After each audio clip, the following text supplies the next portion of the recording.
Hello friends, నేను మైసూర్ బోండా వేస్తున్నాను. ఇదిగో నైట్ పిండి నానబెట్టి మైదా పిండి తీసుకొని ఒక గ్లాస్ పిండికి కొంచెం బియ్య పిండి కలిపి పెట్టుకొని కొంచెం ఉప్పు జీలకర్ర తినే సోడా వేసి నైట్ పెరుగు వేసి కలిపి పెట్టేశాను. కలిపెట్టి ఉదయానికే టిఫిన్ బోండాలు వేస్తున్నాను.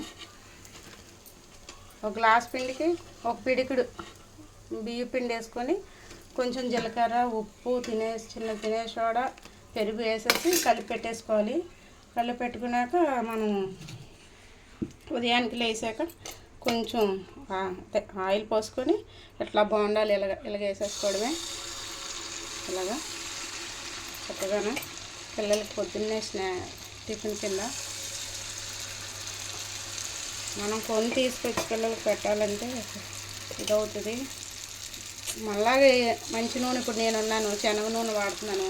అట్లాగా పిల్లలకి మంచి ఆరోగ్యంగా మనం ఇంట్లోనే చేసి పెట్టుకుంటే మంచిది. ఎప్పుడూను పిల్లలు ఆరోగ్యంగా ఉంటారు. ఇది చూడండి,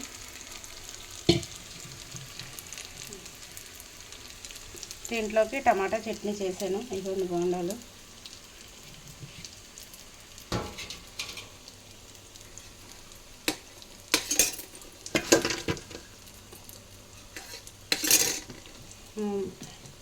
టమాటా చట్నీకి తాలింపు వేస్తున్నాను.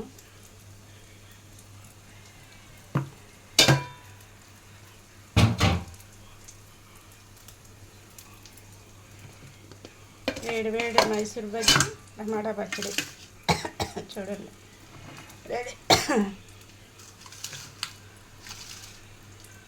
రెడీ అండి. మనం ఇంట్లో వేసి పెడితే పిల్లలు శుభ్రంగా తింటారు. ఇంకో 2 వేసి కూడా పెట్టగలము. బయట నుంచి తీసుకొస్తే 4 వేసి కడతాడు. వాడి పిల్లలకి ఏం సరిపోతాయి. పిల్లలకి మనం శుభ్రంగా కడుపు నిండా పెడితేనే చిన్నప్పుడు పెట్టింది మన పిల్లలకి ఏదైనా సరే.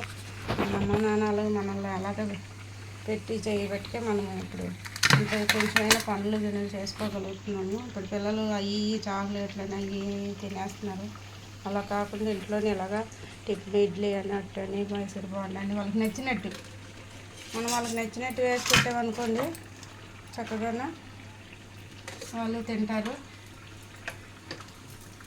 ఇప్పుడు ఎండాకాలం కదా అయినా రోజు ఇడ్లీ వేస్తున్నానని మా పిల్లలు బోండా వేయమ్మా అన్నారని ఈరోజు వేస్తున్నాను. ఒకరోజు అది ఒకరోజు ఇది అలా చేస్తాను. చపాతీ అని పూరి అని ఎండాకాలం తక్కువే, ఎప్పుడో అడిగినప్పుడే మనం వేసేది. మీరు కూడా పిల్లలకి ఇలా వేసి పెట్టండి. నేను మనం స్వయంగా వేసి పెట్టింది వేరు.